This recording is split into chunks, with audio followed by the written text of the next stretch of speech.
Bienvenue, je suis JM, courtier immobilier, gestionnaire de fonds et conseiller avec 3 décennies d'expérience auprès de personnes fortunées. Aujourd'hui, nous allons plonger en profondeur dans un sujet fondamental pour l'investissement, la gestion d'entreprise et la préservation du patrimoine. Comment lire les états financiers d'une entreprise? Mais il ne s'agira pas d'un simple survol. Je vais vous présenter ce que j'appelle le décodeur de bilan, une formule puissante et un état d'esprit pour vraiment comprendre la santé financière d'une entreprise. Nous allons faire 2 vidéos à ce sujet que je vais diviser en plusieurs sections. Bienvenue!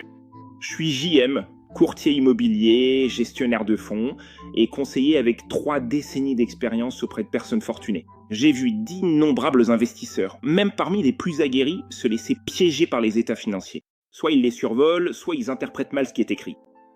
Cela conduit à de mauvaises décisions d'investissement, à des pertes et à des occasions manquées. Mais si vous apprenez à décrypter ces états financiers, en particulier le bilan, vous aurez un avantage considérable. Vous saurez faire abstraction du bruit, détecter les risques cachés et repérer la valeur que les autres ne voient pas. Ce n'est pas un simple cours de comptabilité basique. Nous allons décortiquer la psychologie qui fait que la plupart des gens sont perdus face aux états financiers, révéler les pièges utilisés par les entreprises et les comptables et construire un cadre pour une analyse avancée. À la fin, non seulement vous saurez lire les états financiers, mais vous serez aussi capable d'en extraire des informations concrètes qui pourront guider vos décisions d'investissement pendant des années. C'est parti. Première partie, les barrières psychologiques à la lecture des états financiers. Commençons par expliquer pourquoi tant de personnes hésitent ou échouent face aux états financiers. Ce n'est pas seulement une question de compréhension des chiffres, c'est plus profond que ça. Les états financiers représentent la vérité sur la santé financière d'une entreprise, mais la vérité peut être inconfortable. Ils révèlent les faiblesses, la mauvaise gestion et parfois même la tromperie pure et simple. Le cerveau de la personne moyenne résiste à l'idée de faire face à cette réalité. La plupart des investisseurs veulent des réponses simples. Cette action va-t-elle monter ou descendre? Est-ce une bonne entreprise? Ils veulent faire confiance aux experts ou se fier aux gros titres. Mais les états financiers ne mentent pas. Ils vous obligent à affronter les données brutes, les actifs, les passifs, les capitaux propres, la trésorerie et à porter votre propre jugement. Le blocage psychologique est le suivant. Les gens ont peur de la complexité et de l'ambiguïté. Ils veulent de la certitude, mais les états financiers sont complexes et souvent ambigus. Pour surmonter cela, il faut changer d'état d'esprit. Vous devez accepter la complexité et voir les états financiers comme une histoire, pas seulement comme des lignes de chiffres. Ces chiffres vous racontent les décisions passées de l'entreprise, sa santé actuelle et ses risques futurs. Une fois que vous voyez l'histoire, les chiffres prennent vie. Deuxième partie, comprendre les 3 piliers. Avant d'aborder le décodeur du bilan, vous devez comprendre les 3 principaux états financiers et la façon dont ils sont liés. Ce sont les piliers de la transparence financière. Le bilan est une photographie à un instant donné. Avant d'aborder le décodeur du bilan, vous devez comprendre les 3 principaux états financiers et la façon dont ils sont liés. Il répond à la question « Quelle est la valeur de l'entreprise à cet instant précis ?» Le compte de résultat montre la performance sur une période, les revenus, les dépenses et le bénéfice ou la perte. Il répond à la question « L'entreprise a-t-elle gagné de l'argent ce trimestre ou cette année ?» Le tableau des flux de trésorerie fait le lien entre les deux, en montrant d'où vient et où va l'argent, réparti entre les activités opérationnelles, d'investissement et de financement.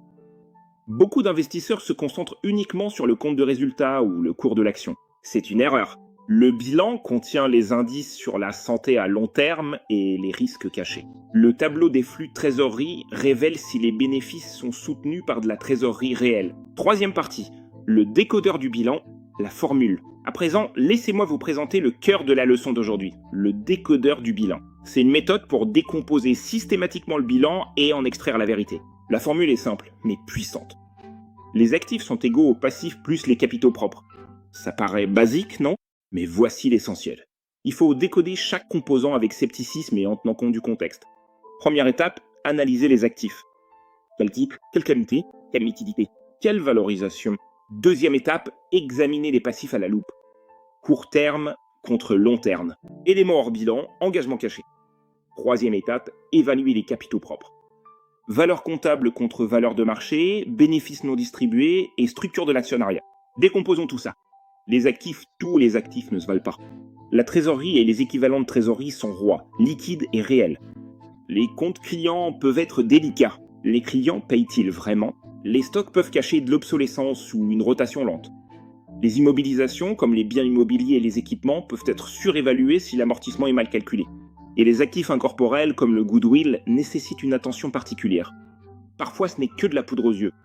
Par exemple, une entreprise avec 500 millions de dollars d'actifs peut avoir 100 millions de dollars en trésorerie, 200 millions de dollars en créances clients, 150 millions de dollars en stock et 50 millions de dollars en immobilisation. Mais si les créances clients vieillissent et que la rotation des stocks est lente, ces 350 millions de dollars pourraient ne pas être récupérables.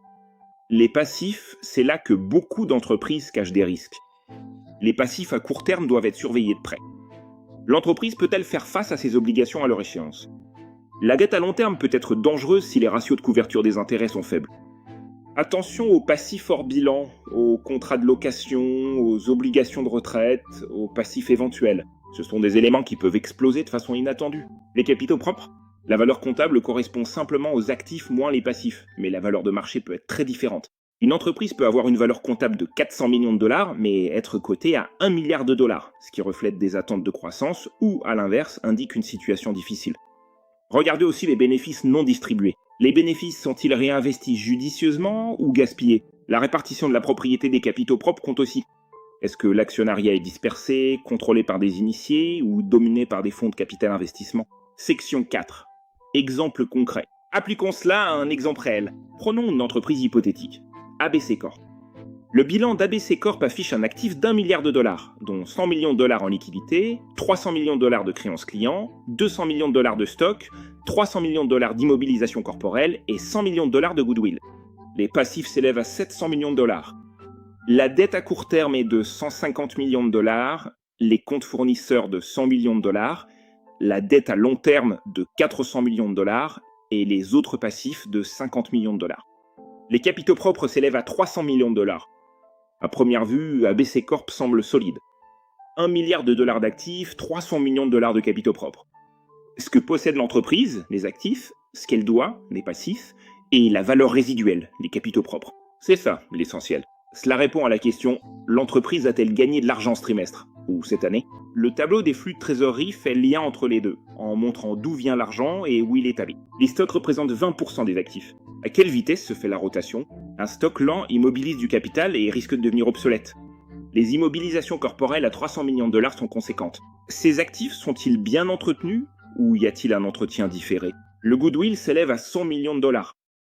L'entreprise a-t-elle récemment déprécié un goodwill devenu sans valeur ? Sinon, elle pourrait dissimuler des pertes. C'est pourquoi il faut décortiquer chaque poste ligne par ligne. Côté passif, la dette à court terme est de 150 millions de dollars. ABC peut-elle faire face à cela avec 100 millions de dollars en trésorerie plus le flux de trésorerie d'exploitation ? Sinon, le risque de liquidité est élevé. La dette à long terme de 400 millions doit être analysée par rapport à l'EBITDA et au ratio de couverture des intérêts. Les capitaux propres de 300 millions de dollars constituent un matelas, mais le ratio d'endettement est supérieur à 2 pour 1, ce qui indique un effet de levier important. Ce type de décryptage révèle la solidité ou la faiblesse sous-jacente. Section 5. Stratégie avancée. Au-delà des apparences. Une fois que vous maîtrisez les bases, vous pouvez appliquer des stratégies avancées. Premièrement, les actifs ajustés en fonction de la qualité. Ajuster la valeur des actifs en fonction des conditions réelles du marché. Par exemple, déprécier les stocks de 10 à 20% si la rotation est lente. Deuxièmement, les passifs cachés. Analysez minutieusement les notes annexes. Les contrats de location, les litiges potentiels et les engagements de retraite peuvent avoir un impact significatif sur le bilan, mais peuvent être dissimulés. Troisièmement, le financement hors bilan.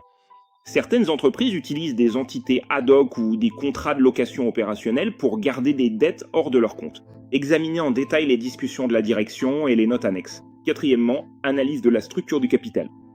Comprenez la hiérarchie des droits sur les actifs. Dette senior, dette subordonnée, actions privilégiées, actions ordinaires. Cinquièmement, l'analyse des tendances. Comparez les bilans sur plusieurs périodes pour identifier des schémas.